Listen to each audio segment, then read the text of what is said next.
Hello, everybody. I'm so sorry. I got caught up trying to do a thing that wasn't working. Hi, Mui. Thank you for the raid. Hello, Mango. Thank you for being the first soul. Hello, Shap. Hello, Reed. Hello, Crafting Gamer. Hello, Arm. Hello, Pat. Hello, Victor. Hello, Melisai. Hello, Prince. Hello, Daraft. Hello, Mui. Let me know. Hello, Megai. Hello, Kuna. Let me know if I missed anyone. How are you guys? Hello, hello, hello. I was about to say good morning. It is not morning. It is not morning. I think I need to descale my coffee machine.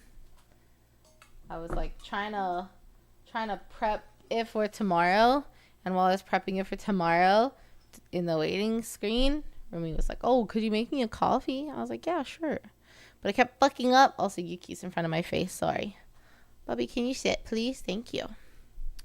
I kept fucking up, and so I feel like I need to. I don't know if I need to descale it. I don't know what's wrong, but like, holy hell. Also, why do I feel like, oh my god, it was a silent waiting room the whole time? Yuki, I love you, Bubby, but I need you to sit. I need you to sit. I need you to sit. If you want pets, you gotta sit. Hey, come here. Come here. There we go. See, isn't that so nice? Isn't that so nice when we sit? He says, no, fuck you, it's not nice. Go that way. Thank you. Thank you. If you want pets, I'll pet you over there. Anyway, how are you guys? Sorry for the chaotic intro. I hope you've had a good week so far. Happy Tuesday. I suppose. I suppose it's Happy Tuesday. I don't know. I feel like it's already been a week and it's been a day. So, you know, we all have those moments. Clearly, I'm having one. Well, that's okay. Because today, I finally get to watch some more Warhammer videos. It's been ages because of how busy I've been. We've really just been like co-working recently. So I'm excited to finally watch some more Warhammer. Yeah, it's just tough with my schedule. Like you guys know, I have to take a small break around 6:15 or so every work day, and it's just a tough, and I have to go to bed really early. So I've just had, it's been tough to schedule time to stream. So we're watching a little bit of a shorter video, but it's one that I'm really excited to see, because I remember when we were looking through all of the miniatures, I really liked a lot of the Flesh Eater Court, so I was like, it's about time I learned about them, I think, you know? Yeah. Common Rider, nice. You been thinking about getting these or Daughters of Cain? I almost got a Daughters of Cain box because at this card store, when I was out of town, they had it 10% off for the thing, and I was like, I feel like Warhammer never goes on sale.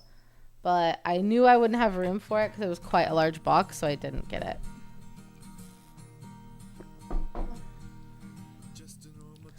Yeah, unfortunately. I mean, I guess 10% is not that much, but like 10% on, it was like the whole big set, so it was like 120 or something. So 10% on that's like a nice chunk. But I feel like I was mid 3 other thoughts and haven't finished any of them. But welcome in. Welcome in. Let's see. How have my past couple days been? I have a very clean house right now, which feels really good. It's helping not stress me out so much. I made some simmered daikon and chicken for my next couple of meals.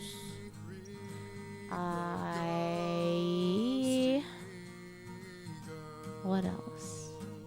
I did my mom's nails, Hello Kitty theme, for my niece's birthday party this weekend. Because it's Hello Kitty theme. Love her for that. I'll have to take a picture when I see her this weekend so I can put it in Discord. You guys can see some of my work.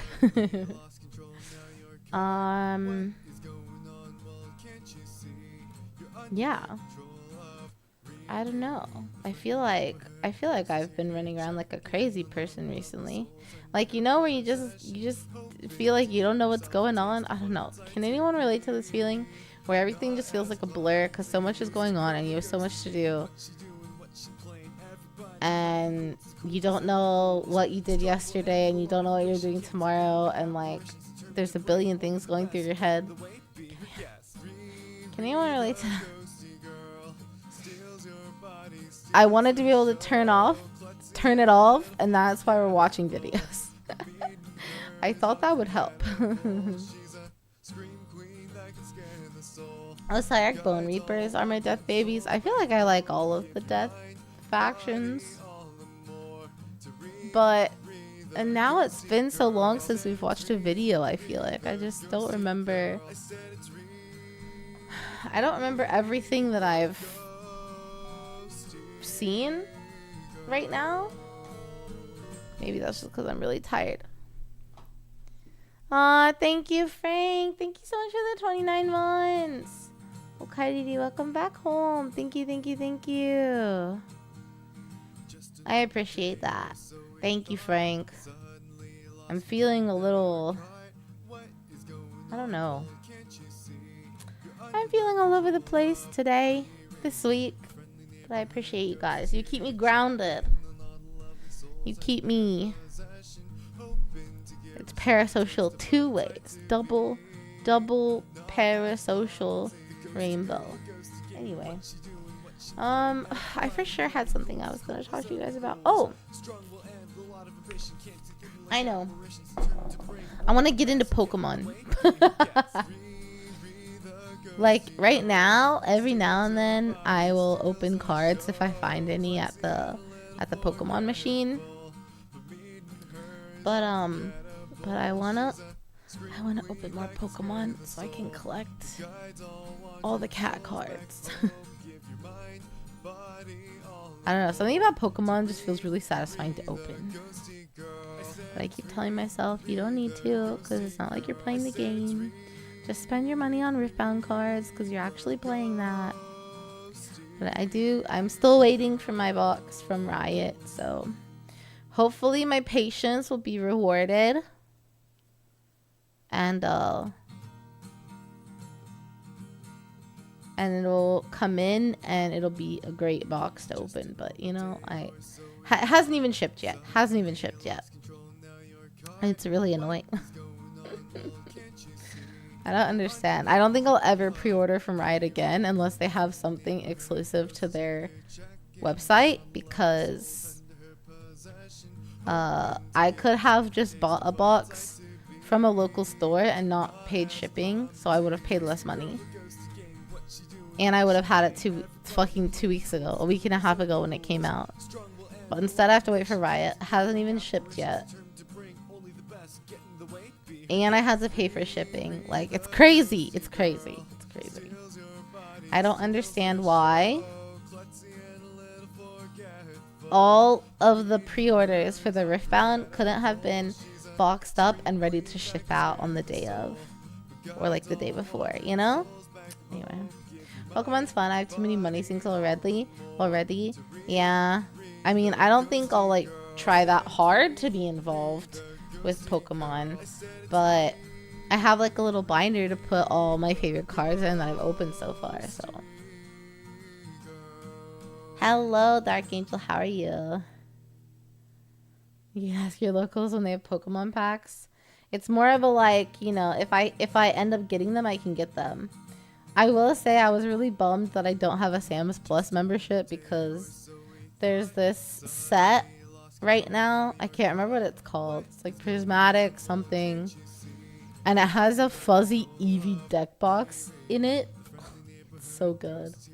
And a bunch of prismatic evolution packs, which I've always wanted to open because who doesn't love evolutions? However, people sell it for $300, which is ridiculous because MSRP is $70. Yeah, plastic crack is addicting. Plastic and cardboard, man. Who cares about gold and silver? It's all about that plastic and cardboard. You know what I'm saying? Anyway. Yeah, so we're going to be checking out the Flesh Eater quartz today. I'm really excited to watch the video. And it's Pancreas, who we enjoy. I'm trying to think if there is anything else we need to discuss before we play the video. I also feel like it would be better if I wait to start the video. I guess not, because I can just go into the VOD and cut out the break, you know? You have a Sam's membership, but is it a Sam's Plus membership? But also it's online only for the Plus membership, so it's kind of annoying. I was hoping my parents had it, but they do not have it. They have the regular Sam's Club, which I imagine they'll cancel because they also have Costco now, and I feel like they'll like that more.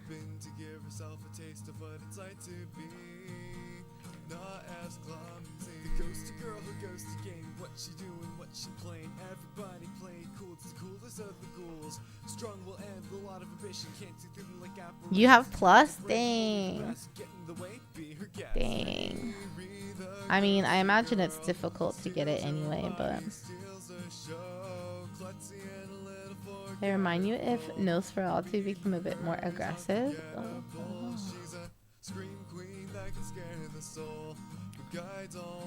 I swear there was something else I was gonna tell you guys. Ugh, this is why I need to write it down. And I used to write things down, and I haven't been writing them down lately. Regrets. Big regrets. Oh well. It is what it is. Oh my gosh. Okay. Clearly I need some mental stimulation. Work did not provide that.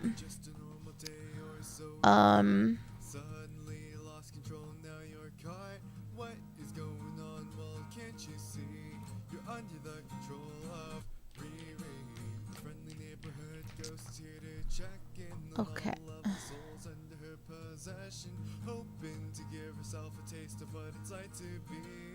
Okay.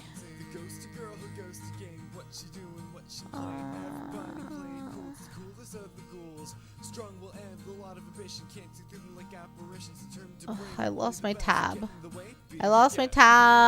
Okay, here we go. Got it. Your hometown doesn't have Costco. You have Sam's. Oh, yeah. That was my sister too, but they recently got Costco because like the hill country is just exploding. I grew up as a Sam's Club family. I don't know if like where we lived in Florida didn't have Costco or if that was more popular or what. But I grew up in a Sam's Club household. I didn't go to Costco until I lived in Japan. Just a crazy statement for so many reasons. But now I love it.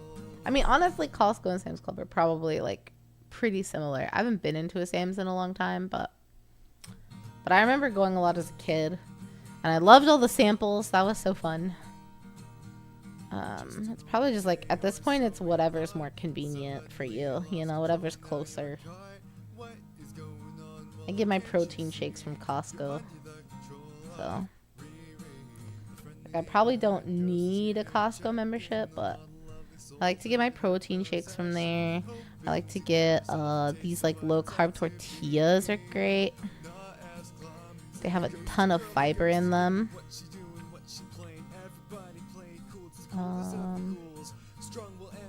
If my cats could eat non-prescription cat food and stuff, that'd probably be good.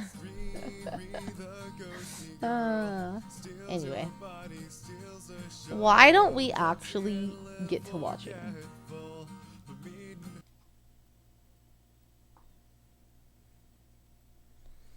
Because I have been dying to watch this video. Ha ha ha ha ha ha ha ha. Get it? Do you get it? But yeah, today we're going to be watching Pancreas Noak's Flesh Eater Quartz. We can all decide how we feel about them. Someone recommended this video in Discord, and it was perfect timing because I wanted to watch it.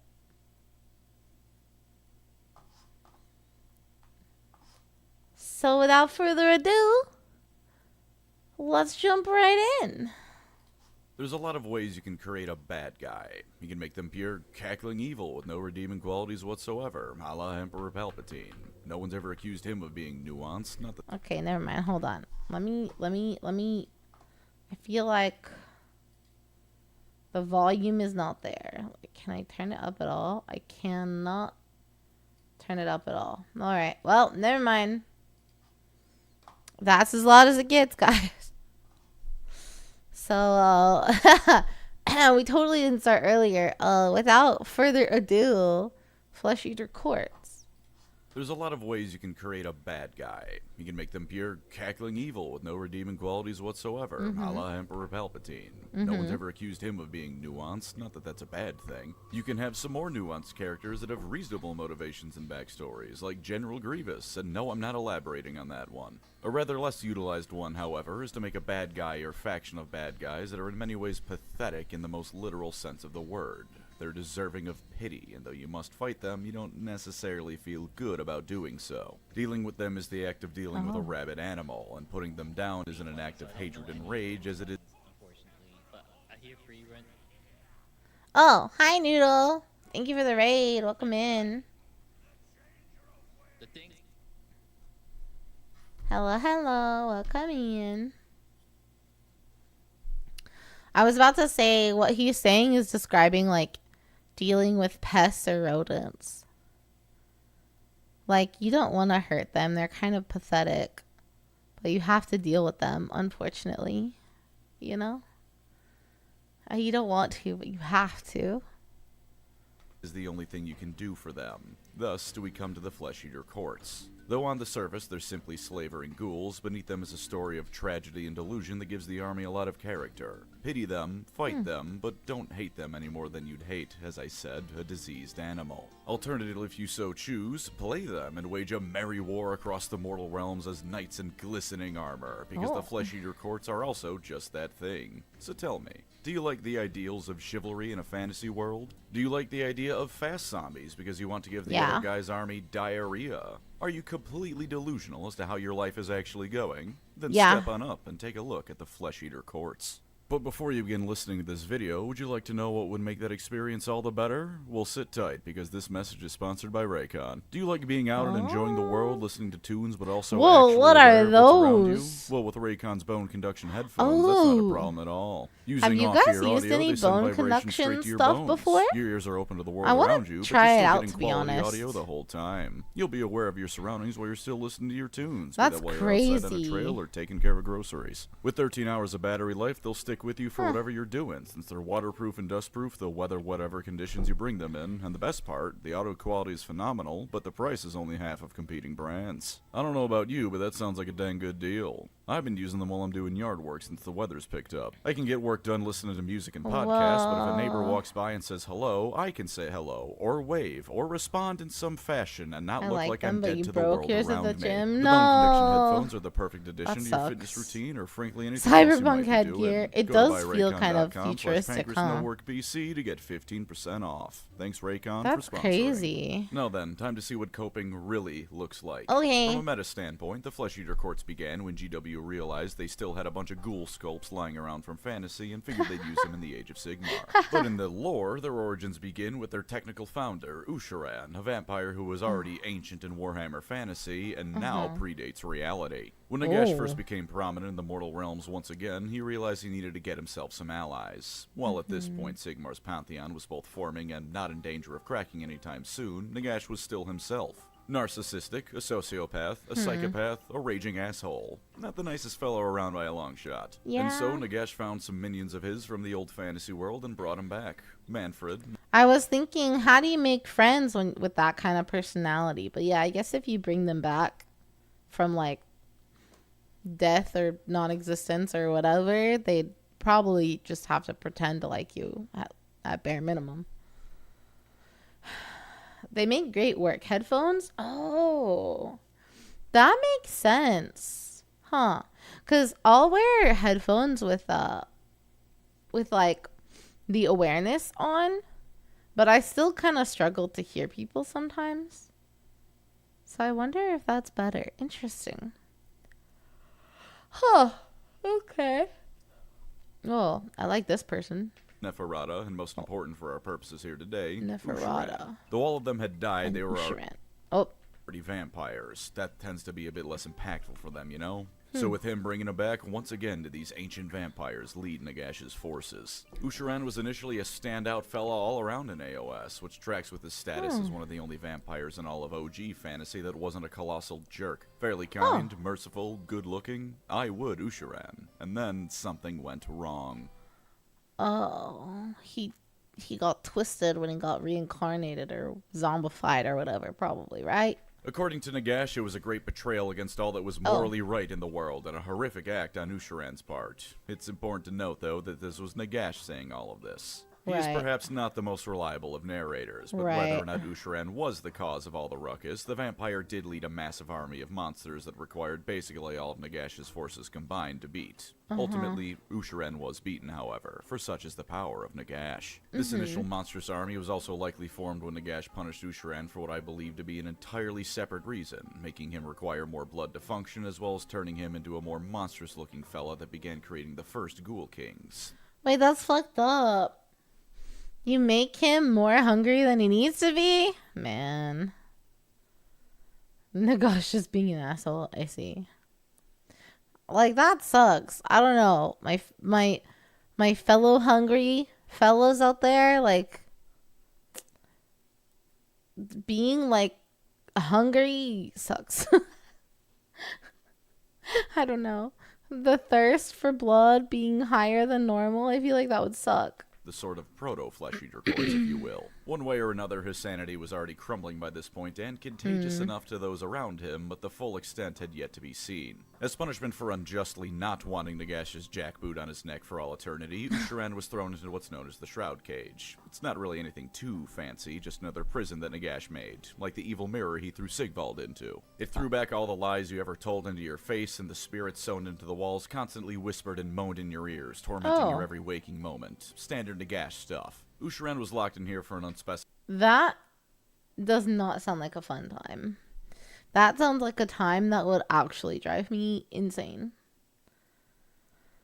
Being a foodie in Age of Sigmar sucks. Yeah, that checks out.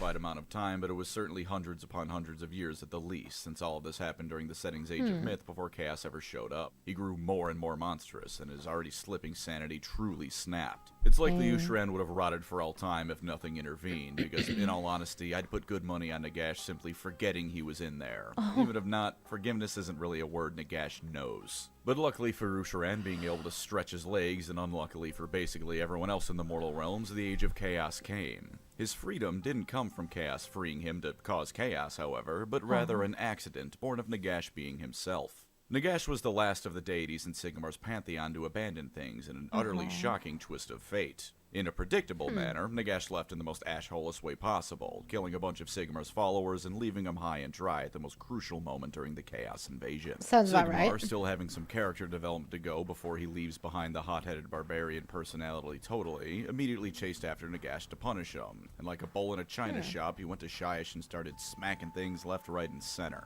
Obliterate zombies here, shatter a monument or 20 to Nagash there, and of course, one of these things he broke was the shroud cage holding Usharan. Usharan, a little more than a beast, was unleashed upon the mortal realms at a time where the mortal realms already had enough on their plate. Usharan's delusion by this point had completely overtaken him. He saw himself as what he was before, being super cursed, as this beautiful and noble king who was just and crusading across the land, defeating evil wherever it may be.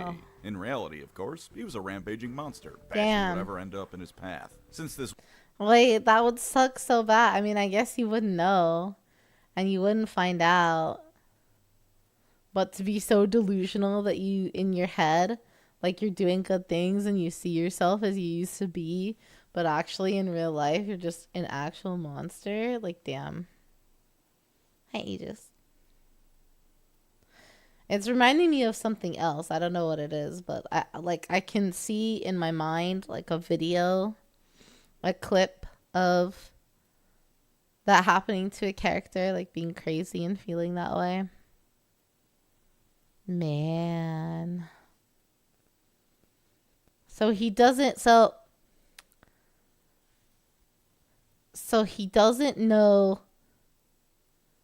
Usharan doesn't know that he's acting out.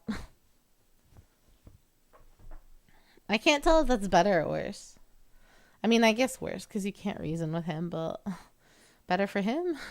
Was the age of chaos, he oftentimes ended up fighting chaos and doing something that accidentally or not did help the people of the mortal realms. Given the intense delusions of him, however, this also oftentimes had him roll up to the bastions of order remaining and murder whoever was in him. Worse was that his madness was so intense it was infectious. The early monsters and Ghoul Kings' initial rebellion against Nagash were formed by his mere presence, and now it was even worse. Coming near Usharan engulfed people in his insanity, with the most powerful becoming the new Ghoul Kings, who oftentimes have their own delusions unique to them. Wait, that's crazy. You're so insane that other people in your presence become insane?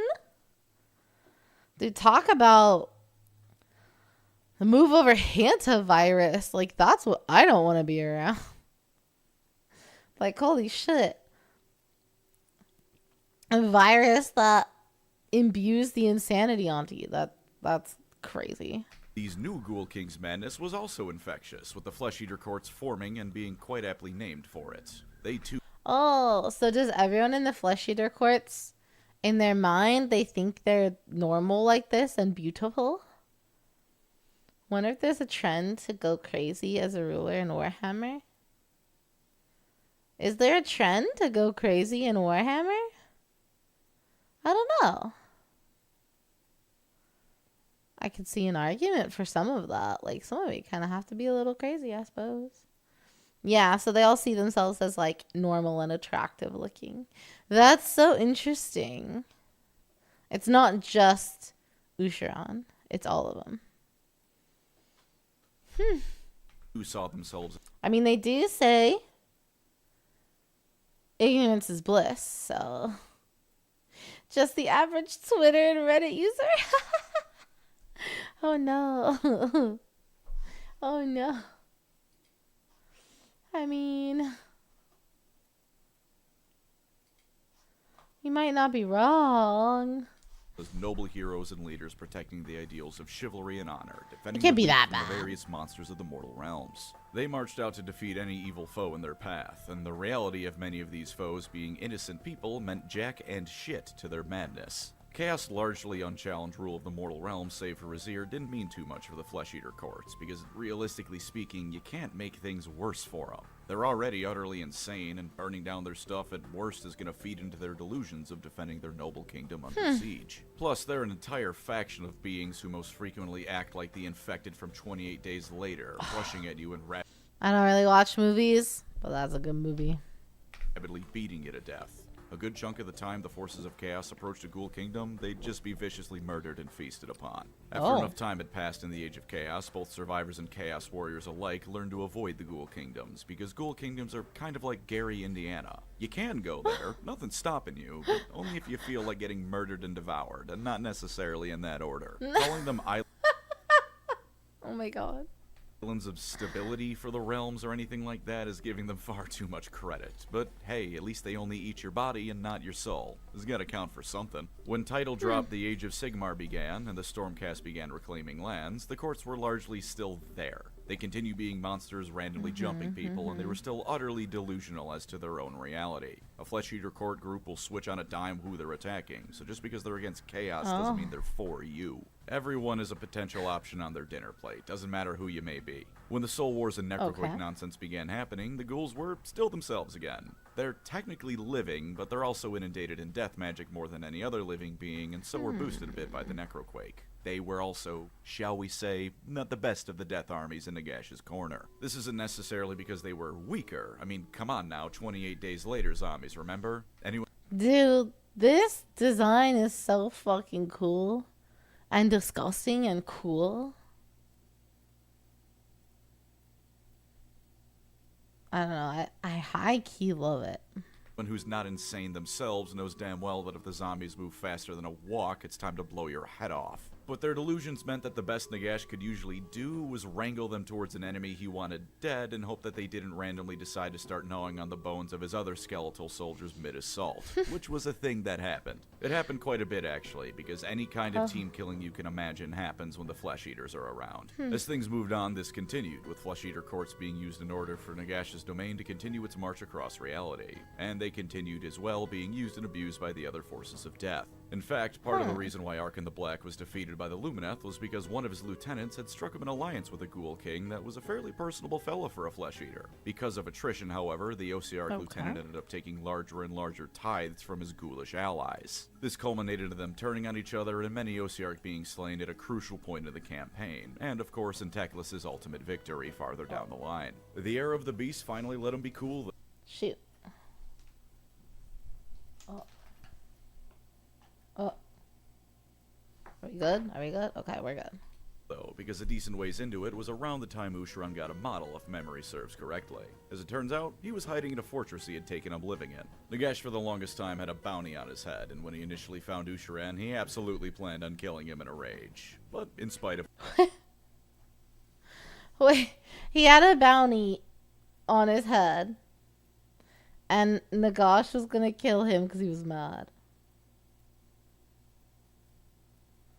What a guy. What I said earlier, Nagash actually forgave him. In his madness, Usharan had forgotten. Wait, he goes from I'm so angry, I'm gonna kill you, to never mind, I forgive you. That's a crazy twist. Who in the hell? That kind of rage is wild. You know what? I don't know if I would ever want to be in Nagash's inner circle and have to deal with that. Such is the power of Nagash. Clearly. Rebellion and imprisonment, and so Nagash instead decided to sort of bring him back into the fold and naturally use him for his schemes once again. Though Nagash did have his servants build a huge wall around Usharan's kingdom, and Neferata sent agents to try and manipulate him, Nagash figured that if there was any way to reliably control the Flesh Eater courts, it was through Usharan. Additionally, there was a strength to the courts that not a single other member of Grand Alliance Death could hope to match. They weren't dead. Though death magic empowers them and surrounds them, they aren't dead and still have life in them. In the era of the Beast and the Dawnbringer Crusades, they are able to fight stronger than other death armies because of this, as while they did lose a bit of a boost from Alariel's ritual that ended the Necroquake, they weren't nearly as weakened physically as the other death armies were. Usharan was even able to become ascendant in some ways. He had agreed with a plan to smuggle his own blood and slip it into the supplies of cities of Sigmar armies to weaken them and bring about more ghouls. Wow, that's crazy. So ultimately, Nagash just did it for his own greedy gain. Of course. They actually have the most freedom of any Death Alliance. Really? Huh. I assume we'll get to that a little bit, but... To Dawnbringer Crusades also saw part of the walls Nagash had built around his citadel destroyed by the cities of Sigmar, giving him much easier access to the outside world. A Stormcast seeking to find a cure to the flaws of the reforging process was eaten alive by him as well, and all of the ghouls in the area not only slaughtered many of the living, but Neferata's own agents as well. Usharan wasn't playing around with Neferata's schemes, taking control of the little blood smuggling operation and resoundingly outplaying her. This is resoundingly satisfying in ways I cannot explain properly, because Neferata had this shit coming to her for what she would do to Usharan back in fantasy. And Usharan... Oh, so it's like a long-awaited, not comeback, that's not the right word, revenge, I guess?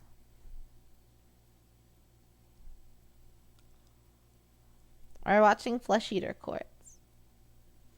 A lot of people feel that way about dependents or even pets in their weakest moments. About just using them for a purpose, you mean? Sharan is also a massive ham. He got shot by some silver bullets that has no effect on him, but he played up he was dying for sympathy from his courts. It's so funny. So it's not that his wits aren't with him exactly, but that he lives in a delusional world.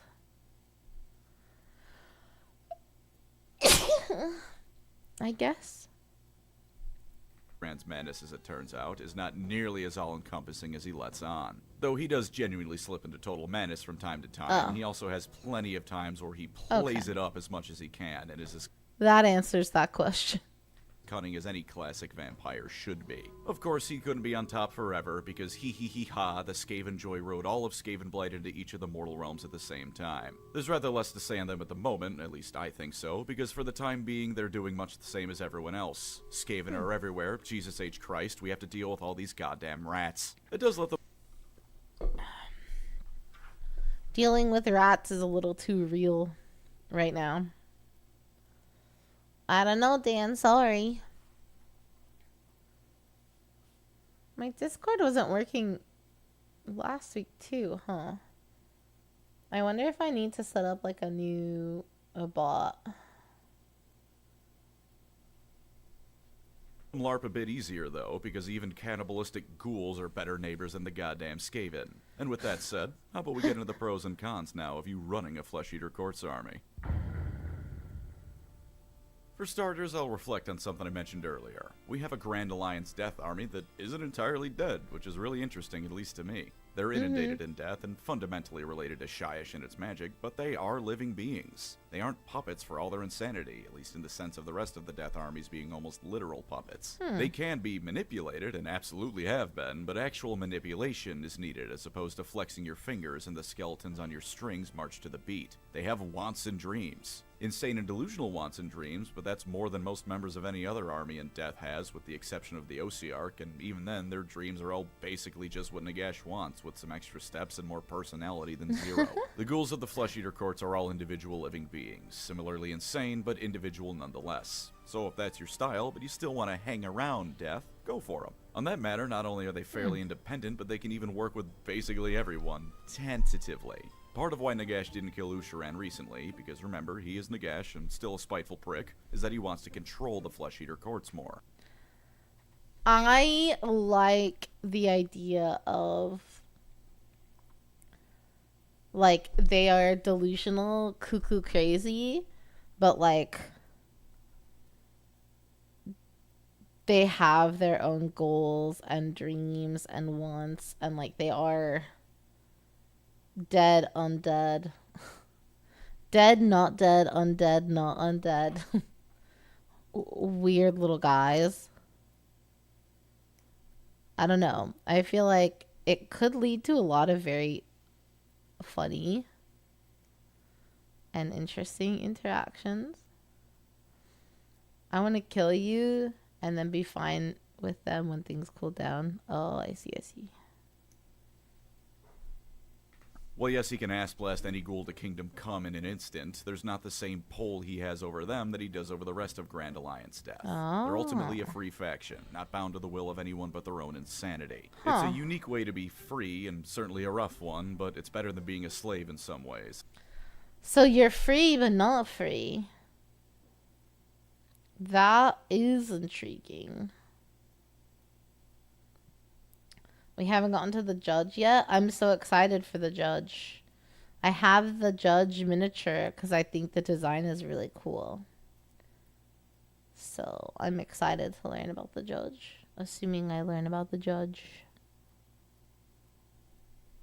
Especially to Nagash. On them working with others, meanwhile, their insanity is a very flexible thing. They don't always see non-flesh eaters as monsters to be slain in their insanity. Very frequently do they go to war against beings like orcs or chaos in genuine defense of normal people. They work alongside death armies the most, true, but they have gone to do things like break sieges against the cities of Sigmar. You can flavor your army of ghouls to have their delusions be damn near correct if you try hard enough. There's no saving the image, because everyone outside looking in is still going to see them as insane cannibals, but your insane cannibals can, if only by accident, actually be crusaders against the evils of the realm.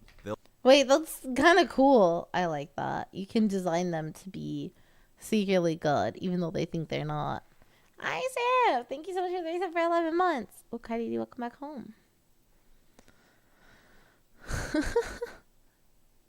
Yeah, the insanity gives you a lot to play with if you're like trying to be a creative with the story and stuff, which I really enjoy that. I really like that. They'll likely eat those evils alive when they're done fighting still, but hey, no one's perfect. This even lets you go full in on the Nagash propaganda if you want. A lot of them view him as a benevolent deity that does everything from ensure a bountiful harvest to protect their souls from evil. In a really messed up way, he does, albeit with a bounty that's other people's flesh and protection that's go look at a night haunt. None of those ghosts are likely to want their place in life. But it isn't chaos, and so technically, you can play an army that loves Nagash and is correct in their viewpoint of him. Because if you're insane enough, anything can be a correct point of view. As with most Age of Sigmar armies, they're also easy to fit into any scale of game, lore-wise. A band of a few ghouls led by a stronger one for a 500-point game is more than reasonable. I mean, hell, that's just a D&D adventurer party right there. So what if they're a bit more insane than player characters usually are? It's not like the Flesh Eater courts commit more murders than your average role-playing group does when an NPC gives them the slightest bit of lip. And for larger games, well, that's where an entire kingdom of ghouls goes all out on crusade right there, as hundreds of the Insane King's finest rip asunder as bestial foes in the name of glory and honor.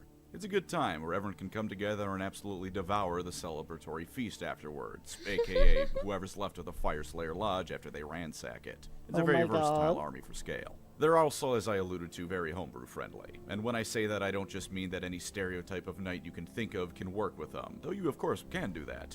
I mean that there's at least one court out there that thinks they're all Saurus. They're so delusional they think they're lizardmen. That is some room to get creative. And in case you're worried that I didn't even think about that. I was just thinking they all thought they were, human or alive or something. They could literally think they're anything. That's crazy.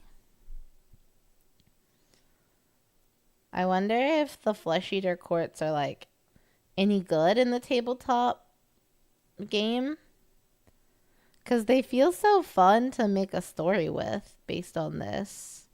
And similar to the orcs, right? And how when they believe it, it just is, Like it's a similar vibe in that what's the word? That I don't know. Fictional life they live in.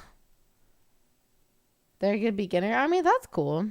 that doesn't make sense, you're absolutely right. That's the point. They're insane. You have the ultimate license for homebrew with this army that I genuinely think is to some extent unmatched by anyone else in Warhammer. Nothing has to make sense here because they fundamentally do not have the capacity for sense. You're arguing with the deranged that they aren't lizards or ogres or anything but cannibalistic madmen.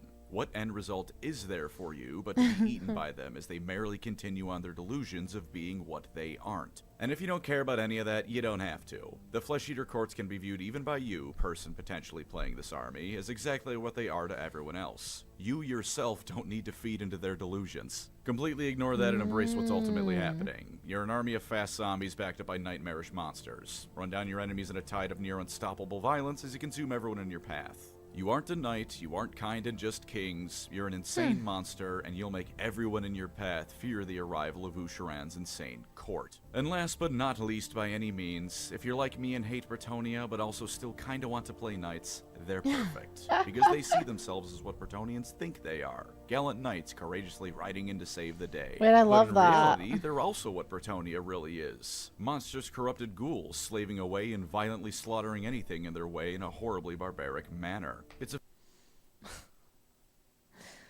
This is so great.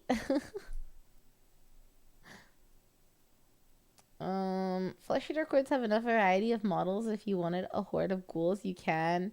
Or if you just want a few big stomping monsters, you can do that too. They're aggressive and melee focused. They're just placed in the AOS nicely, and they have some great combat tricks to help you grow and improve. That's pretty cool. And while they're almost all skin, it's dead skin, so it's easier to sell. Super fun to paint. That's so funny. I don't have any Flesh Eater Courts. I just have Night Haunts, but I thought about getting some Flesh Eaters just because I feel like they would be fun to paint. funny joke. You know, I've come around on it, and I quite like the joke of calling them Bretonnia for AOS. Although even on that note, they're still better off, because while the Flesh Eater Courts might eat them, they don't fuck horses. What the f- Let's go over all the boring battle traits and nonsense before we have our cannibalistic fun. First off is your delusions. At the start of the game, you pick one of your delusions to believe in and give you buffs, and at the start of every turn afterwards, you roll a d6. On a 1 to 2, you have to choose the other delusion, on a 3 to 4, you keep the same delusion, and on a 5 to 6, you pick what you want. The first delusion that comes base lets you count run rolls of 1 to 3 as a 4 if a unit of yours is wholly within 12 inches of a hero, and lets a hero be blocked from line of sight by enemy units if they're near a unit with 5 or more models. This is usually going to be your go-to pick turn 1 of the two, just to get into the fight better. The other, a Glorious Banquet, gives units a +1 to hit on the charge if they're near a hero of yours. Neither Wait, I like how it's called a glorious banquet.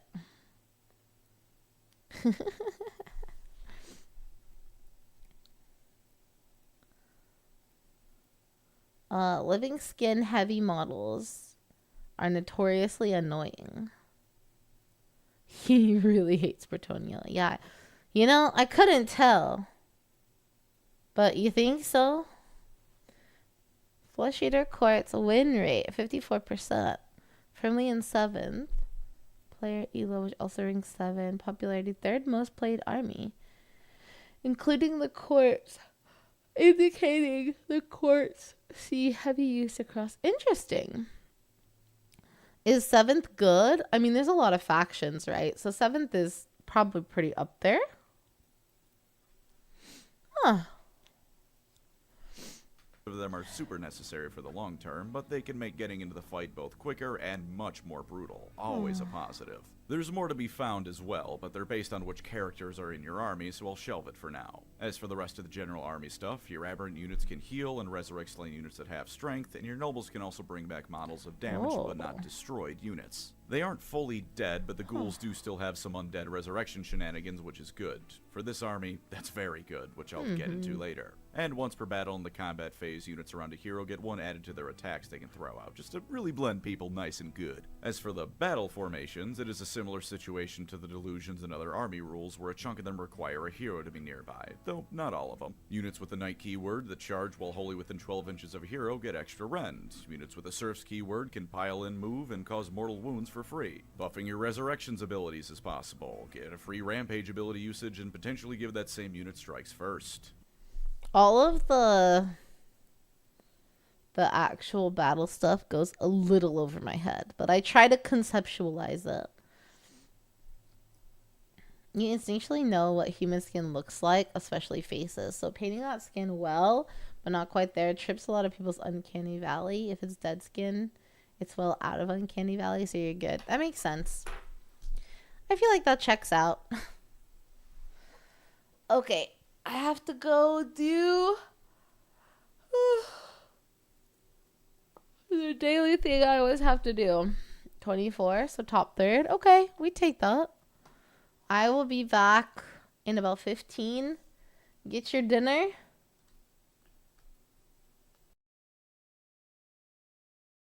Oh, did I? Yeah, get your dinner, and we'll be back shortly to finish watching about the Flesh Eater Court, okay? BRB.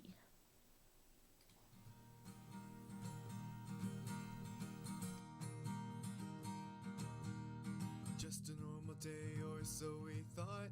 Suddenly lost control, now you're caught. What is going on? Well, can't you see? You're under the control of Riri. The friendly neighborhood ghost is here to check in on all the lovely souls under her possession, hoping to give herself a taste of what it's like to be not as clumsy. The ghosty girl who goes to game. What she doing, what she playing. Everybody play cool, it's the coolest of the ghouls. Strong will end, a lot of ambition. Can't see through them like apparitions. Determined to bring only the best. Get in the way, be her guest. Riri, the ghosty girl, steals your body, steals the show. Klutzy and a little forgetful, but meeting her is unforgettable. She's a scream queen that can scare the soul, but guides all wandering souls back home. Give your mind, body, all and more to Riri, the ghosty girl. I said it's Riri, the ghosty girl. I said it's Riri, the ghosty girl.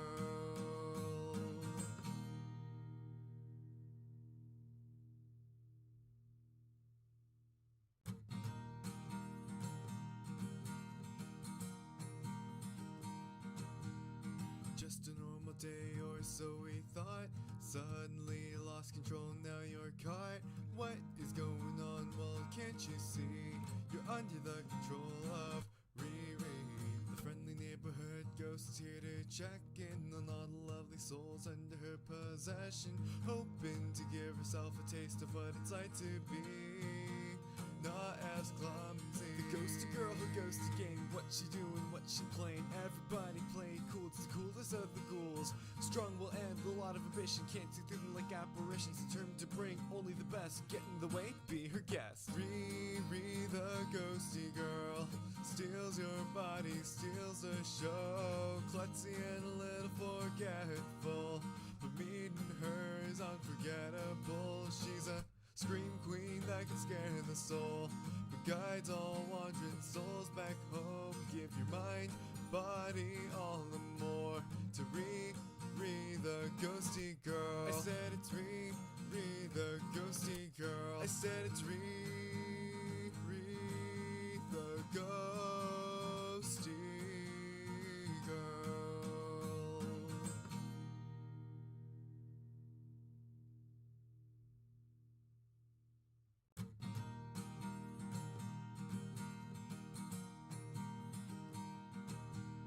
Just a normal day, or so we thought. Suddenly lost control, now you're caught. What is going on? Well, can't you see? You're under the control of Riri. The friendly neighborhood ghost is here to check in on all the lovely souls under her possession, hoping to give herself a taste of what it's like to be not as clumsy. The ghosty girl who goes to game. What she doing, what she playing. Everybody play cool, it's the coolest of the ghouls. Strong will end, a lot of ambition. Can't see through them like apparitions. Determined to bring only the best. Get in the way, be her guest. Riri, the ghosty girl, steals your body, steals the show. Klutzy and a little forgetful, but meeting her is unforgettable. She's a scream queen that can scare the soul, but guides all wandering souls back home. Give your mind, body, all and more to Riri, the ghosty girl. I said it's Riri, the ghosty girl. I said it's Riri, the ghosty girl.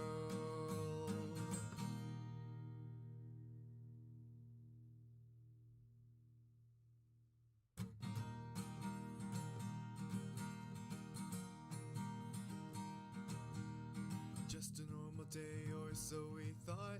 Suddenly lost control, now you're caught. What is going on? Well, can't you see? You're under the control of Riri.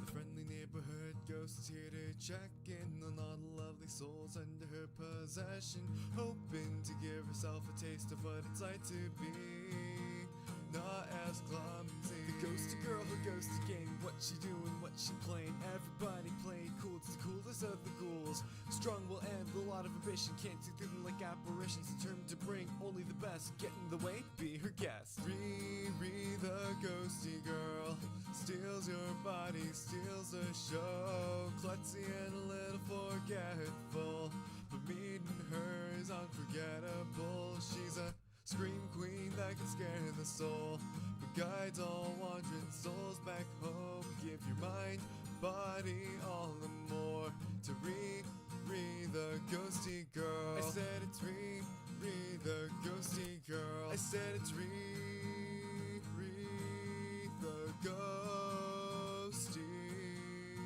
girl.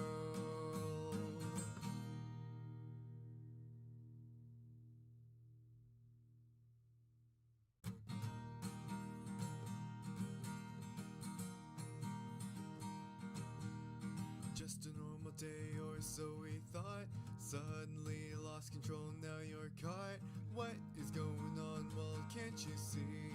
You're under the control of Riri.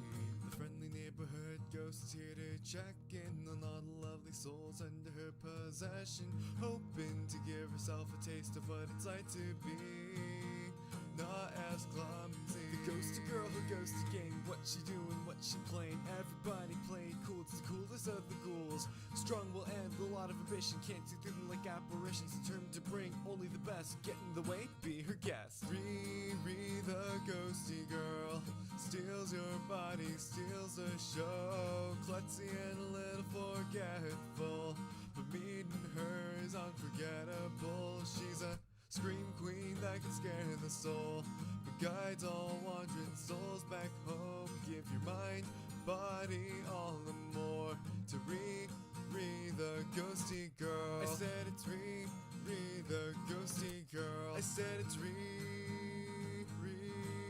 the ghosty girl.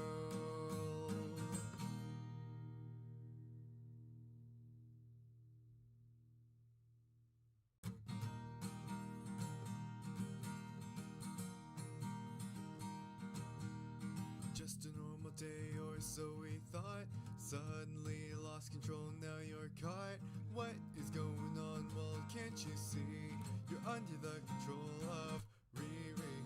The friendly neighborhood ghost is here to check in on all the lovely souls under her possession, hoping to give herself a taste of what it's like to be not as clumsy. The ghosty girl who goes to game. What she doing, what she playing. Everybody playing cool, it's the coolest of the ghouls. Strong will end, a lot of ambition. Can't see through them like apparitions. Determined to bring only the best. Get in the way, be her guest. Riri, the ghosty girl, steals your body, steals the show. Klutzy and a little forgetful, but meeting her is unforgettable. She's a scream queen that can scare the soul, but guides all wandering souls back home. Give your mind, body, all the more to Riri, the ghosty girl. I said it's Riri, the ghosty girl. I said it's Riri,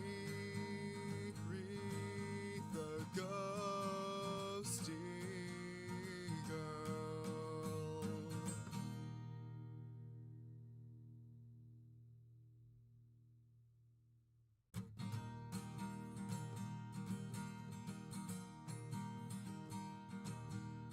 Just a normal day or so we thought. Suddenly lost control, now you're caught.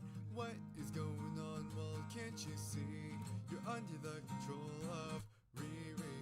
The friendly neighborhood ghost is here to check in on all the lovely souls under her possession, hoping to give herself a taste of what it's like to be not as clumsy. The ghosty girl who goes to game. What she doing, what she playing. Everybody playing cool, it's the coolest of the ghouls. Strong will end, a lot lot of ambition, can't see through them like apparitions. Determined to bring only the best, get in the way, be her guest. Riri, the ghosty girl, steals your body, steals the show. Klutzy and a little forgetful, but meeting her is unforgettable. She's a scream queen that can scare the soul, but guides all wandering souls back home. Give your mind, body, all the more to Riri, the ghosty girl. I said it's Riri, the ghosty girl. I said it's Riri, the ghosty girl.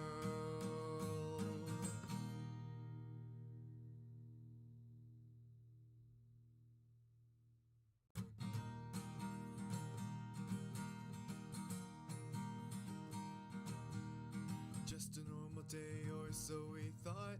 Suddenly lost control, now you're caught. What is going on? Well, can't you see? You're under the control of Riri.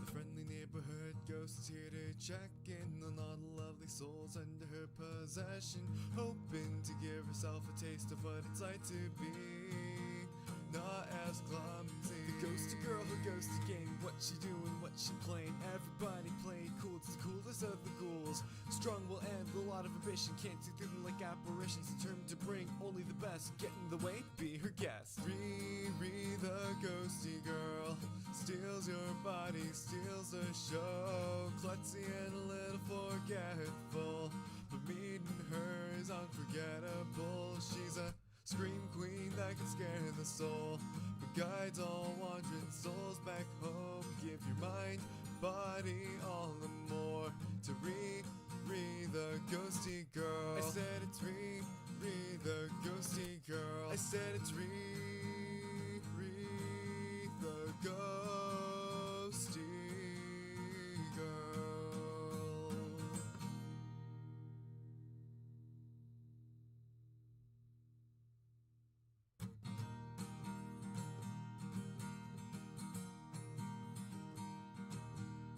Just a normal day or so we thought.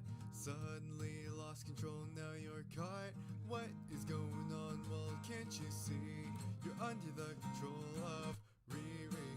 The friendly neighborhood ghost is here to check in on all the lovely souls under her possession, hoping to give herself a taste of what it's like to be not as clumsy. The ghosty girl who goes to game. What she doing, what she playing. Everybody play cool, it's the coolest of the ghouls. Strong will end, a lot of ambition, can't see through them like apparitions. Determined to bring only the best, get in the way, be her guest. Riri, the ghosty girl, steals your body, steals the show. Klutzy and a little forgetful, but meeting her is unforgettable. She's a scream queen that can scare the soul, but guides all wandering souls back home. Give your mind, body, all the more to Riri, the ghosty girl. I said it's Riri, the ghosty girl. I said it's Riri, the ghosty girl.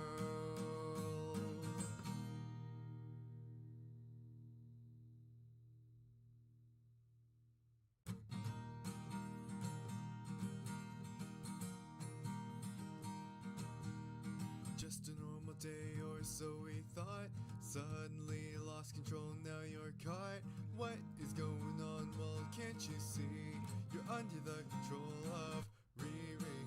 The friendly neighborhood ghost is here to check in on all the lovely souls under her possession, hoping to give herself a taste of what it's like to be not as clumsy. The ghosty girl who goes to game. What she doing, what she playing. Everybody play cool, it's the coolest of the ghouls. Strong will end, a lot of ambition, can't see through them like apparitions. Determined to bring only the best, get in the way, be her guest. Riri, the ghosty girl, steals your body, steals the show. Klutzy and a little forgetful, but meeting her is unforgettable. She's a scream queen that can scare the soul, but guides all wandering souls back home. Give your mind, body, all the more to Riri, the ghosty girl. I said it's Riri, the ghosty girl. I said it's Riri,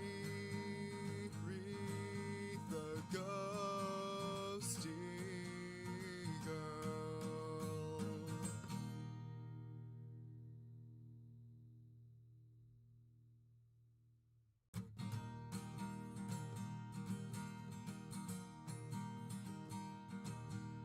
Just a normal day or so we thought.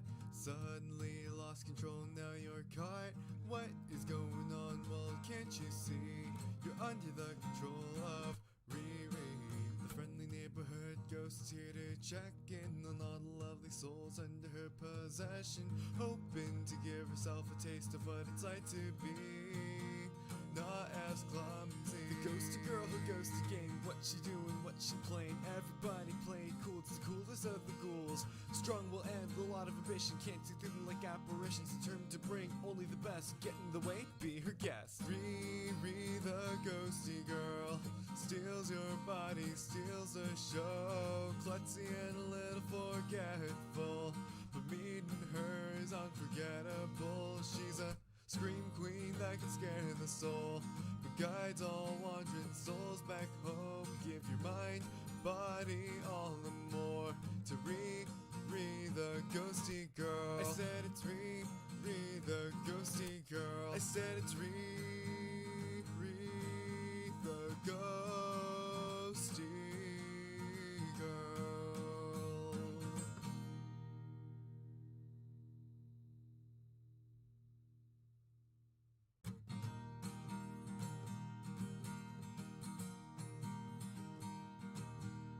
Just a normal day or so we thought. Suddenly lost control, now you're caught. What is going on? Well, can't you see? You're under the control of Riri. The friendly neighborhood ghost is here to check in on all the lovely souls under her possession, hoping to give herself a taste of what it's like to be not as clumsy. The ghosty girl who goes to game. What she doing, what she playing. Everybody playing cool, it's the coolest of the ghouls. Strong will end, a lot of ambition. Can't see through them like apparitions. Determined to bring only the best. Get in the way, be her guest. Riri, the ghosty girl, steals your body, steals the show. Klutzy and a little forgetful, but meeting her is unforgettable. She's a scream queen that can scare the soul, but guides all wandering souls back home. Give your mind, body, all the more to Riri, the ghosty girl. I said it's Riri, the ghosty girl. I said it's Riri, the ghosty girl.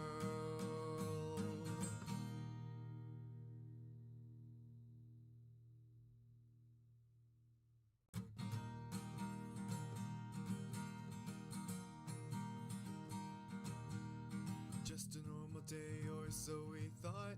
Suddenly lost control, now you're caught. What is going on? Well, can't you see? You're under the control of Riri.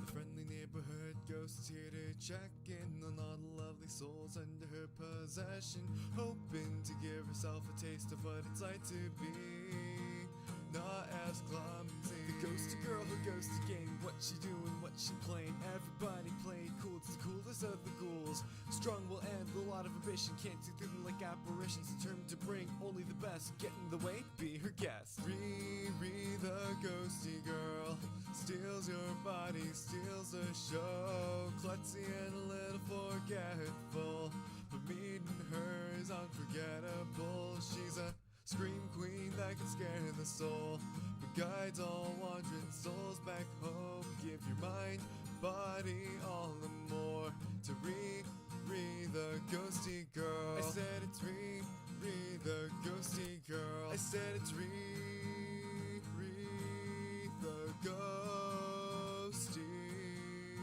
girl.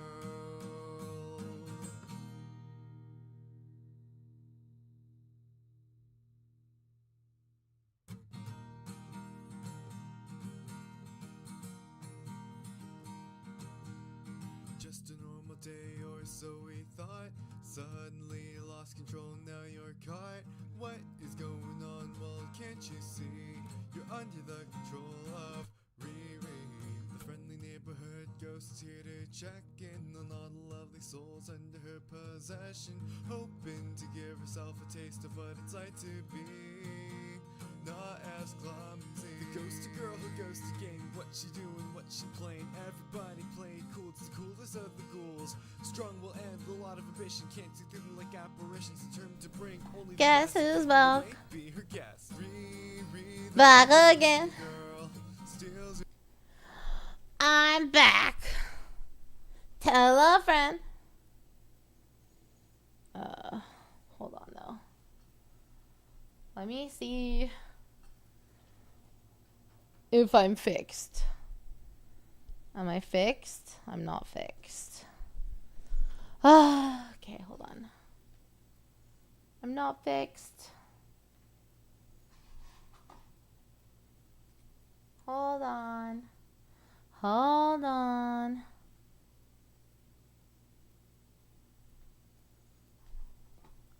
Did you guys miss me?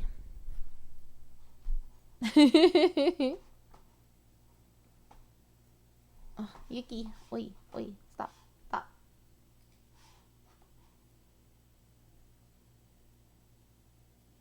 I love you, but stop. Okay. Huh? No, Yuki! Sorry, he was gonna lean on the keyboard and press all the buttons. Oh my god. Could not be identified. Fuck you. Fuck you. Oh, this is so annoying. Cancel. Okay, this should work. And if it doesn't work, I'm sorry. I tried. If it doesn't work, I've done my best.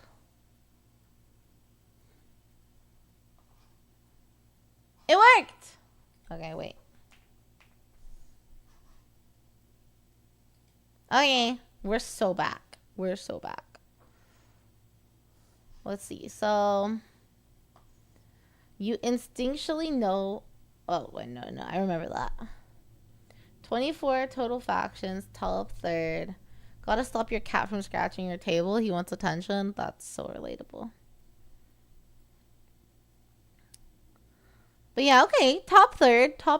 Not bad. Not bad. I like Flesh Eater is beginner friendly, but also like decent. I like that. Deny your opponent the ability to pile in, or give your heroes a 5-up ward if they destroy an enemy unit. At least personally, none of this is insanely flashy beyond the additional Ren, but anything from basically free mortals to stronger resurrection is available to you, and I'm hesitant to say anything is outright bad. Denying your opponent the ability to pile in is kinda lame, but I'm also an absolute buffoon who ignores everything that doesn't let me hit harder and everything from Dark Souls to, of course, Warhammer. So honestly, take my word with an even larger grain of salt than you already should be doing. Their spells are pretty fun though, I like those. Damage an enemy unit and resurrect models from one of your own. Give a unit 2 extra inches of movement and +1 to their wound rolls. Or make it so that any hit rolls of 1 an enemy unit rolls automatically inflicts mortal wounds on them. All around. Huh. I like the add 2 inches to their move, but add a wound for their attack. I don't know. It's almost like they hurt themselves to like go farther.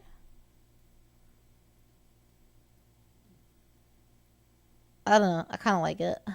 Good stuff, and this time the bias is simply me loving necromancy as well as being told I now wound better. Caveman Smash is the ultimate way to play, and the second best is Raising the Dead. And with the Flesh Eater Court spell lore, you can do both pretty well. Their prayers aren't quite as up my alley, but that's mostly just because they require slightly more thought put into them. They're still fine. You can prevent an opponent's unit from receiving any buffs to their saving throw, as well as potentially denying them any ward save they might have, or give 1 or 2 units of your own a 5-up ward save depending on the chant roll. And then the last one, which is my favorite. Depending on your prayer roll, you can either add 1 to the damage of a hero's melee weapons, or let them use 2 fight abilities to spend an entire turn absolutely wailing on a guy. I love how it specifies you can't give these buffs to Nagash. It's fair enough, Nagash is the guy answering those prayers, and if he could just make himself that much more powerful, he'd do it himself without some madman's incessant muttering to rely on. Such is his power, after all. I just find it funny. Now then, how about...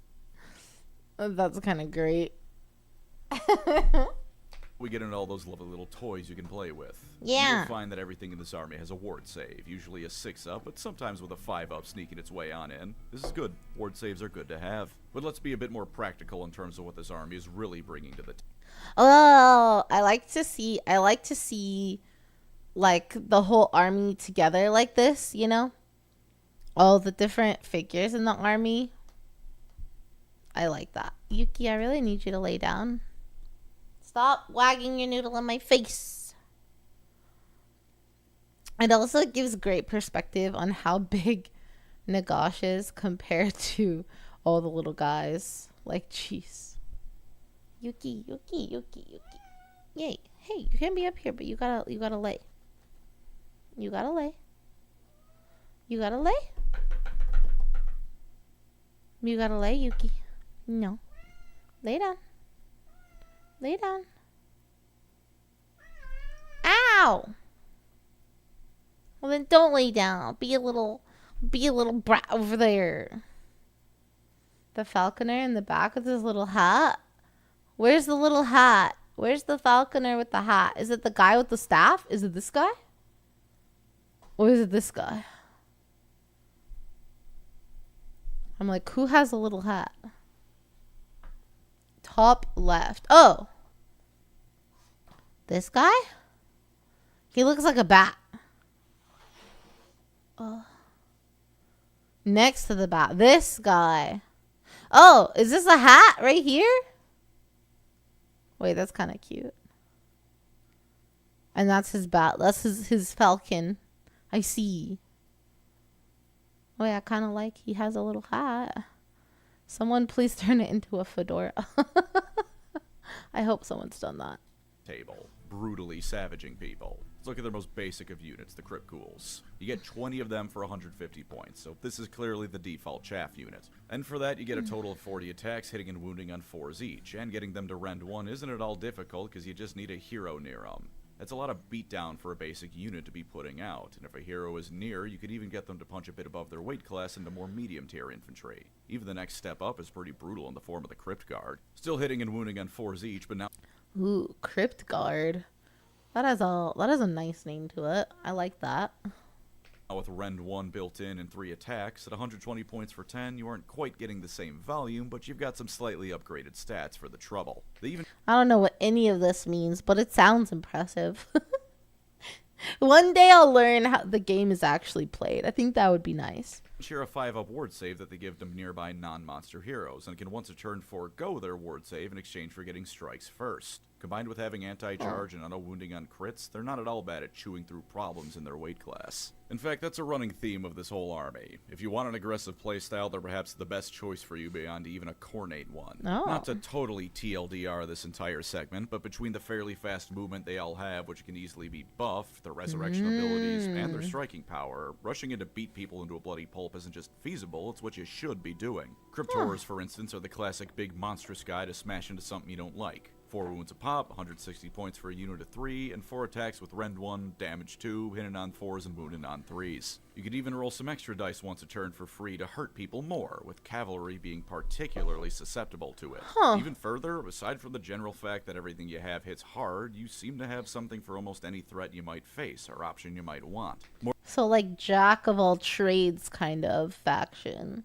Morbeg Knights can freely disengage from fights and hurt the opponent while doing so. Vargulf Courtiers have anti-infantry bonuses, and as discussed a moment ago, Crypt Horrors are good against cavalry with their ability. You can have an option for dealing with essentially anything. Not only are a lot of their heroes wizards, but just to make sure magic goes well for you, as a Grand Alliance Death Army you can take Nagash, which is always a great option because he is Nagash. I will not ruminate on the proper cost of including him or not, because he is Nagash. Take him because it's funny. On topic of characters, though, powerful is a good word for it. Good words plural for them are holy hell, did anyone get the number of that freight train that just bowled through my house? As mentioned before, many of their characters also give you delusions you can pick from in addition to the 2 you get by default. An Abhorrent Archregent, for instance, lets units near a hero have -1 subtracted from shooting attack hit rolls made against them. A specialized delusion, true, but no less powerful for it if you're playing against someone like the Kharadron or a Scryer-based Skaven army. There's several more based on the hero you're using, all of which are decent at least, so how about we go through some of the characters now. The abhorrent archregents are still plenty powerful, with a decent amount of health, attacks at 2 damage each, and fairly reliable wound and hit rolls with 3 up for each. Aside from their delusions, they can also resurrect slain models, which is always as great to see.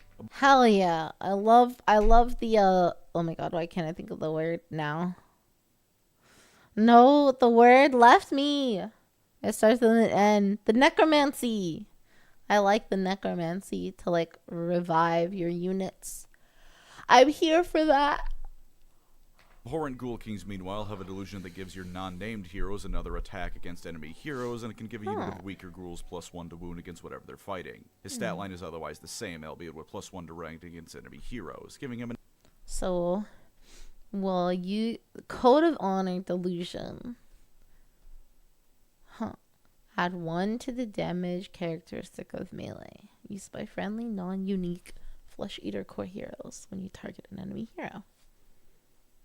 Okay. nice extra bit of punch against a character-heavy list. Abhorrent Cardinals are the first of these lads to fall out of being good in melee, but only slightly, and with D3 damage, one of their attacks can actually do more. They're priests anyways, and ones that get a bonus to prayer rolls if they're far away from enemy units, and their delusion gives your army not only +2 to banishment rolls, but your entire army a 4-up ward save against spells, prayers, and manifestation abilities. Against anyone you know will be running a magical army, this is a must-have hero. Royal Decapitators can insta-kill an enemy hero, Marrow Scroll Heralds can make your opponent trying to cast or use command points a living nightmare. Much like your units, you can find a hero for basically any role. I like all the names of the guys in the court. Like all the names of the different types of unnamed characters you can take. I don't know. I like them all though. Turning someone into but a fine red mist, however, you need yourself a mounted monstrous hero. Ooh. An abhorrent ghoul king and a terrorgeist is absolutely throwing out mortal wounds left, right, and center. Between his attacks and the terrorgeist, he's slamming whatever comes near him. Like calling them abhorrent. It's so good. Wow, 1 for 380. Makes those other guys look really cheap. He's actually fairly tanky, all things considered, with a 4-up save and 16 health. Combined with 12 Whoa. inches and fly, no air is safe from him. Plus, once a turn, he gives his mount even more attacks, as well as giving it +1 to hit, in case everything in front of you wasn't dead enough. The one on the Royal Dragon is similar with some differences in the ranged attack, and among his abilities, the one to let nearby monsters run and charge is quite the brutal one, to say the least. But of course, nothing comes close to the monstrosity that is Usharan. Hell He's yeah. a hefty price at 450 points, but through sheer violence alone, I'd say he's worth it. For the worst thing about him, I, personally, find his delusion kind of mid. Adding 1 to run and charge rolls is great, and subtracting that same thing from an enemy can be clutch, but +1 to rend against charging enemies while in your territory and you yourself haven't charged doesn't really strike me as a wonderful thing for this army. The courts aren't really a defensive army, so skulking around in your home and waiting for them to come to you seems poor. But otherwise, good lord. 16 health and a 4-up save, the same as the monstrous leaders on mounts. 5-up ward 2, another nice thing. His scepter, meanwhile, hits on 3s and wounds on 2s at Ren 2 for D3 +3 damage. 4 attacks of that evil-ass stat line. Holy shit. If you roll well, there are very few things that can survive even a single turn against Usharan. His talents are plenty deadly too. Less so, but you get 8 attacks to make up for the slightly reduced potency of them. And with 10 inches of movement and that potential +1 to running and charging based on his delusion, nowhere that isn't behind terrain or your enemy's entire army is safe from him. But why should the King of New Summer Court stop at just that? You can add or subtract 1 from your delusion roll with him in your army to make it far more likely to get what you want. He's a wizard as well, and his unique spell lets him point at an enemy model, probably best to make it a character, but from my understanding of rules as written, it can be any model, and if you cast it, that model attacks an enemy unit nearby it. Obviously a bit wasted. He has like a charm. That seems pretty good. I don't know, at least it's good in card games, so. If you choose a Skaven clan rat, but an enemy Gargant suddenly beating the shit out of their other forces can be a great way to swing the tide or ensure your victory even more. And once per combat phase, he can force up to 3 enemy units to strike last to ensure that they're going to be overrun. If you have the points to Wow. spare and don't have a super specific plan in mind, I'd say take Usharan. I'm hesitant to even say the usual line about making sure he doesn't get stuck fighting chaff for the whole game. I feel like it's almost a guarantee that any chaff sent against him aren't going to last long enough to meaningfully delay him, and even if he doesn't get to kill something important, him wiping out a third of your enemy's points worth of infantry and other nonsense garbage is probably worth it. As for some final general army stuff I breezed through, and I'm now Oh, these guys are so cool looking. The little, like, skeleton zombie bats. I feel like they'd be fun to ride, you know? desperately cramming in at the end because I don't know how to write properly, they're a fast army all around. 6 inches ain't terrible for base speed on average. In fact, I think that's quite an excessive amount of speed, actually, and there's plenty of ways to make them faster. Your opponent can't run for long against rage zombies, after all. They're also, depending on what you take, able to be either a horde army or a fairly elite one. Taking monsters is an option if you want relatively few models, but alternatively, remember that for 150 points, you get 20 ghouls to choke someone with. You aren't hurting for options in either case, so see what works and go from there. Wallet depending, of course, because as with all horde armies, you'll be paying for it if that's what you want. And last but not least, with Oh, I just realized he's saying horde army. He means because, like, it's a horde of ghouls. Like, it's a type of army that has a lot of models, right? I'm assuming it like just dawned on me that that's probably what that means. the fairly recent and fairly comprehensive refresh and new additions, the Flesh Eater Courts are a damn fine-looking army. In that disgusting way similar to Nurgle, but one of their characters is wearing someone's intestines like a judge's wig. Have you I love this model so much. This is like one of the first Age of Sigmar models that I think I saw, and I was so fucking obsessed with how disgusting and cool this looks. I wanted to get him so bad, and I didn't. And then it was on sale at this card shop, so I actually bought him, and I can't wait to paint him. I think he's so good. Yeah, that's what he means by horde model. So it's like a play style, like the type of, or horde army, the type of army. But yeah, I freaking love this model so much. I think it's so good. Using the intestines as the judge wig is just chef's kiss. Such a cool freaking detail. Grand Justice Gormain, cursed by being the only one who's actually sane. Wait, he's actually sane? Like, he knows reality? That's why he's the Grand Justice, huh?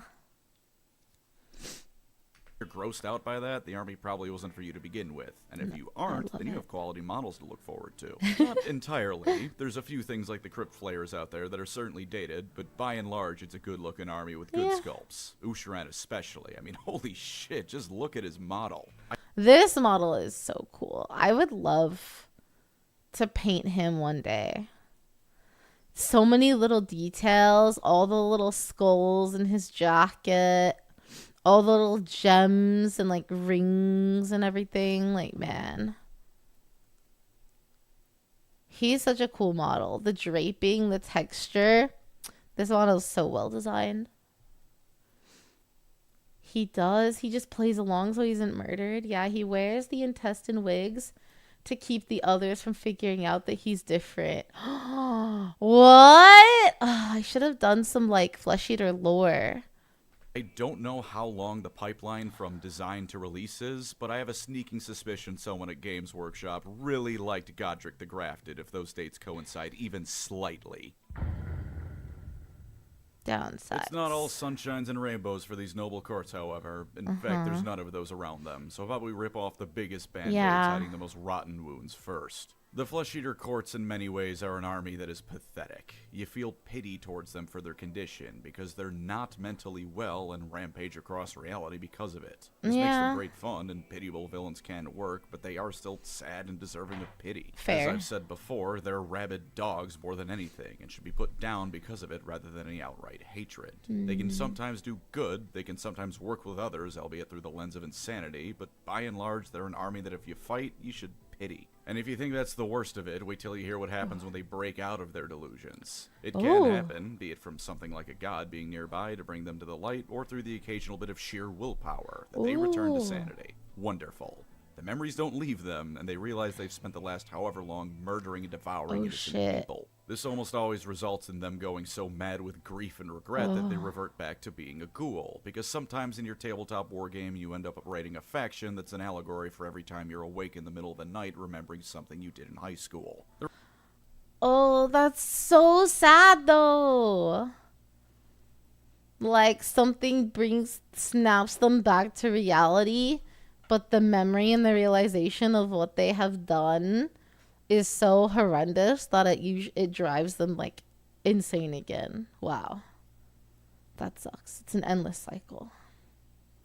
The Flesh Eater Court also has a hidden strategy. If your opponent is unaware of what the Flesh Eater Courts are and they presume they have the same exact rules as other undead armies, it will genuinely be a 28-day later moment as they realize they can't run, nor can they outmaneuver you. Huh.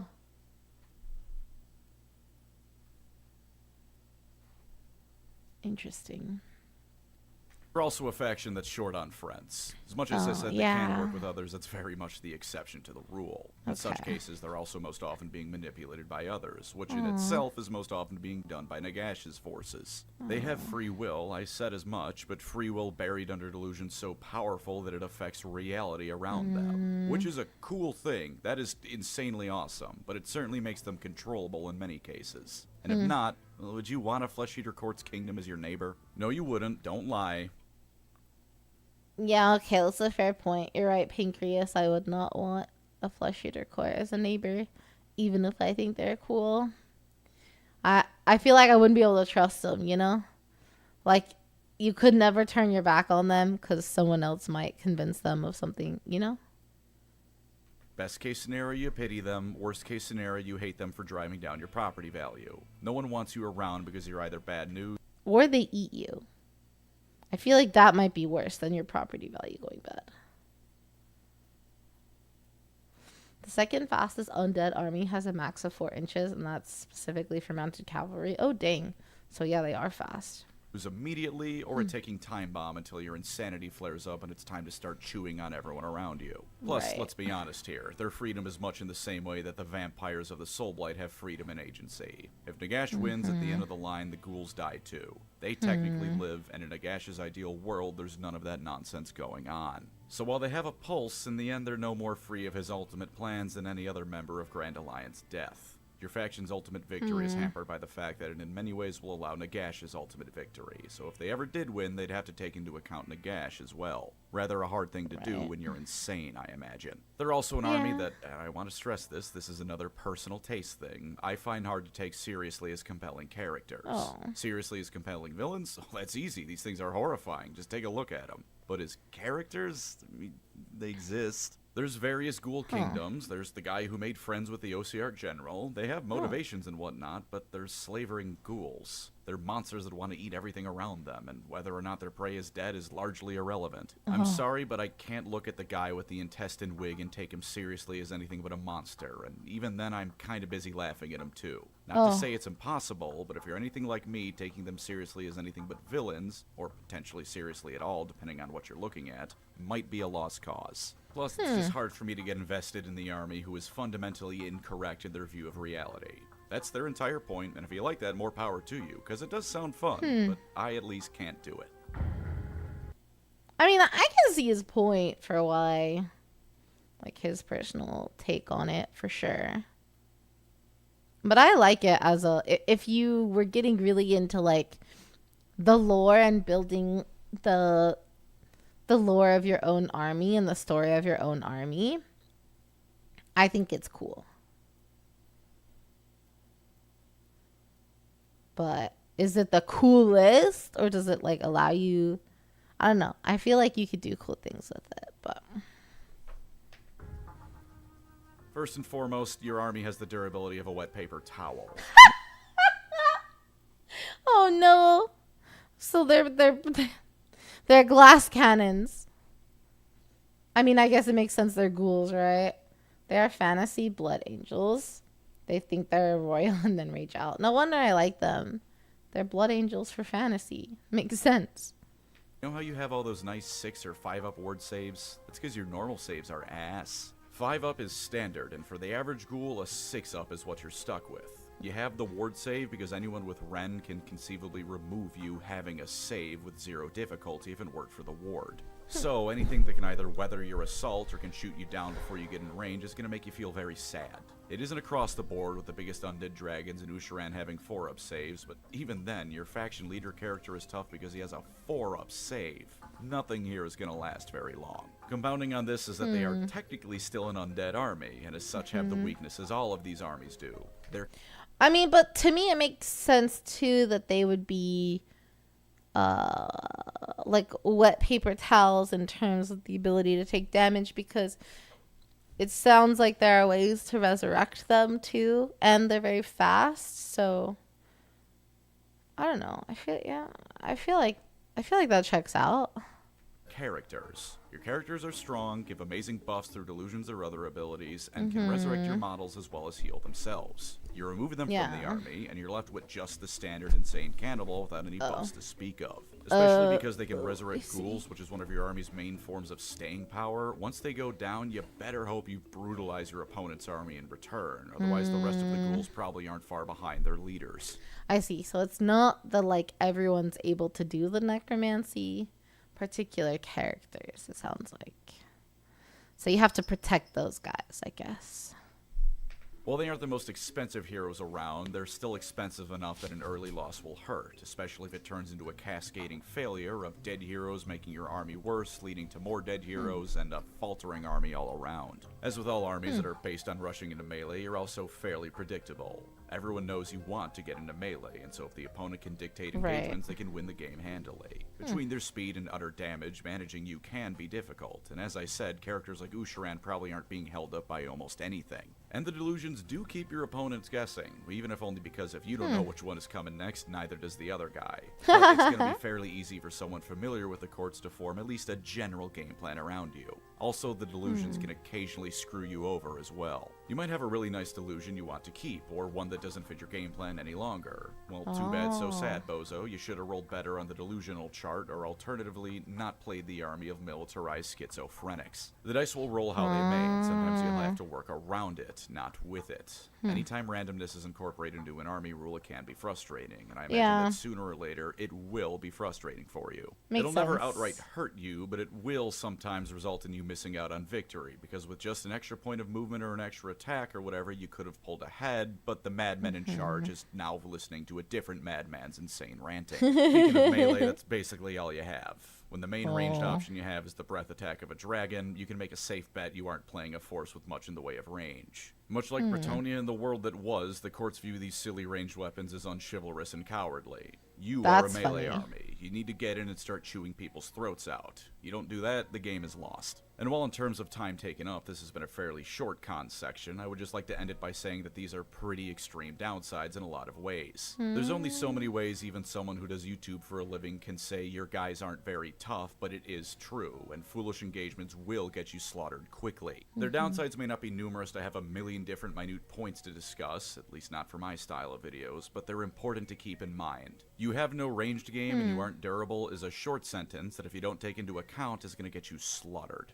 And that was the Flesh Eater Courts. Insane, cannibalistic, funny little fellas. Play them if you like Vor, and I will now end the video on that note. Thank you. Play them if you like Vor? Well, I don't, but I thought they would be fun. Now I feel like if I ever played it and I played them, everyone would assume that I like Vor. I just like zombies, okay?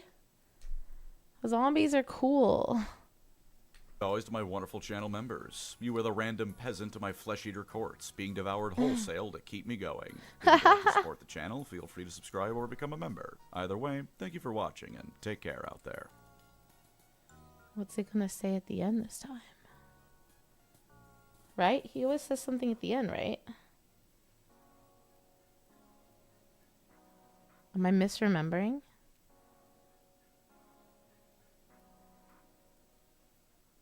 Am I getting it mixed up with someone? They are ghouls, not zombies. Zombies are in Soulblight Gravelords. I mean, I know they're not explicitly zombies, but they're very zombie-like. Ghouls are definitely in the same family as zombies, so I'm a big fan. But that's a fair distinction. And now I should look at the Soul Blight Grave Lords. Two things can be true. They both partake of cannibalism. But they don't eat their own kind, right? They eat other people. Question mark? Or do they eat their own kind?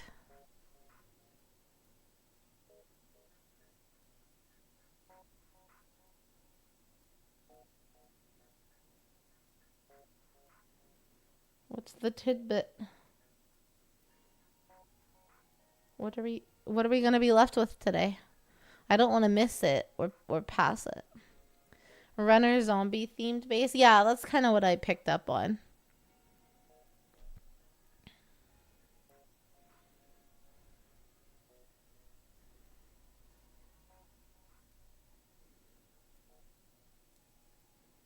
Bum, bum. I'm impatient. Wait. Oh. Flesh Eater? I hardly know her. God, I need a girlfriend. Ew.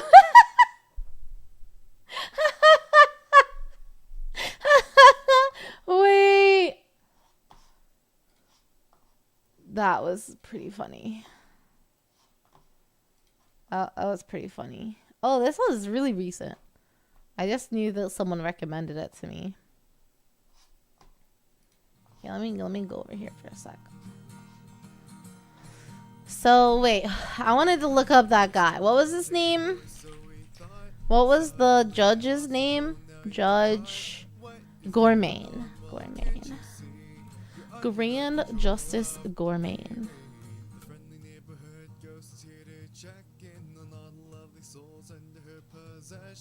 Chief Justice Gormain. They're mixed normal people and zombies too. Ghoul vampires. Yeah, right. I really like it. Okay.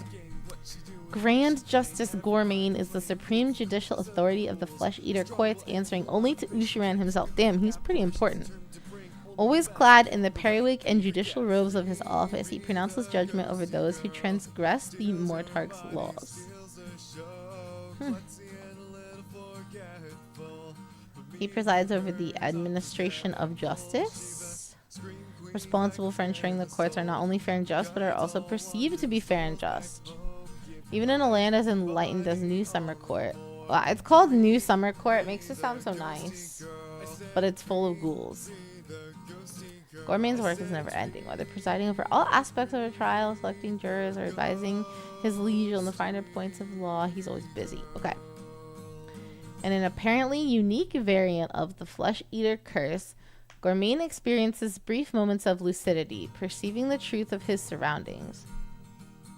His starched wig but a heap of intestines, his courtroom a gore-caked ruin, his liege lord a deformed monster. Fearful of what would happen should Ushiran or the rest of the court learn of this, he attempts to cover these visions as best he can. But even so, rumors persist of odd behavior or pensive silences. Some quietly worry that Gormain's weighty duties are affecting his mental state, perhaps even rendering him unsuitable for office. However, so long as Gormain enjoys the favor of the Summer King, he's unlikely to be replaced. In truth, Ushiran is well aware of Gormain's predicament. Oh, Ushiran knows. The abhorrent, strange semi-lucidity is of great interest to the Mortarch, and the attempts to hide it from him provide some amusement. Oh, Kana! I was about to raid you! Thanks for the raid. Hi, Kana. Welcome in. I'm just reading about the Flesh Eater's Grand Justice Gormain. He's the model I bought when I was visiting you. He's the judge with the intestine wig. Yeah. How was Riftbound? I hope you had a good time. Did you pull anything cute? Did you get anything good? You're gonna learn about Sanguinius tomorrow? My husband's so good. Alt Art Elder. Oh, nice! That's a good one. Hell yeah. Patch, patch, patch. Well, thank you for the raid. If you need to go get dinner, I understand. That's what I'll be doing shortly, too.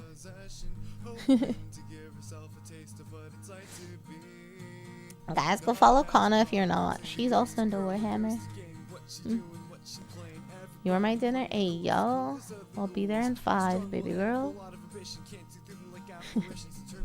Okay, what were you saying about Gourmet? Okay, so Usharon finds it entertaining. To Usharon, Gourmet is dangerous. He can work unimpeded with outside forces, but also useful for the same reasons. For example, unlike Usharon's other vassals, Gourmet is capable of reading the true contents of books and scrolls, allowing the Grand Justice uncommon insight into the minds of other races. This talent has given Gourmet a reputation as something of a scholar at court. Because the Abhorrents can't even read it. That's so interesting. So he's not lucid all the time. He gets moments of it. And Usharon knows and just finds it entertaining and useful, so he keeps it around. That's so interesting. What a cool guy. I mean, I guess he's not really a cool guy, but you know. Huh. Alright, I know we didn't like learn crazy amounts about the lore, but I did really enjoy the brief overview of what's it called? The brief overview of the Flesh Eater Court. I like them. They intrigue me. They intrigue me.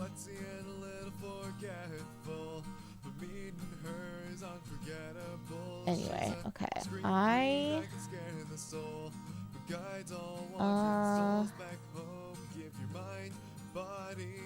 Let's see. Let's do. How long have you been live? Okay, that's good. You know, that's probably good. How long have you been live? Just a normal day or so we thought. Suddenly lost control, now you're caught. What is going on? Well, okay. Can't you see? You're under the control of YuureiRiri, the friendly neighborhood ghost. Let's do a cute little Maple Raid. She's playing Pokemon with Madra.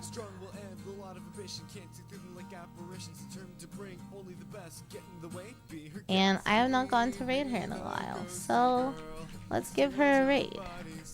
I know it's kind of a short stream today, so I apologize for that, but I mean, if you guys have been here, you know my work days are kind of crazy. It's kind of difficult to do normal streams at night these days, but I'm hoping in the next couple months it'll get better. Thank you for the sip, Leora. Otherwise, guys, I'll see you tomorrow. We're doing Nikkei tomorrow. Yeah, we're doing the Nikkei Mint story tomorrow, so I'll see you for that. And I hope you have a good night or day wherever you are, okay? Please take care of yourself, drink plenty of water, go eat some good dinner if you haven't had dinner. And I'll see you guys tomorrow, okay? Yeah, it is. So it's a little short today. Sorry, mate guy. But have a good one, guys. I'll see you tomorrow. Bye-bye. Ah!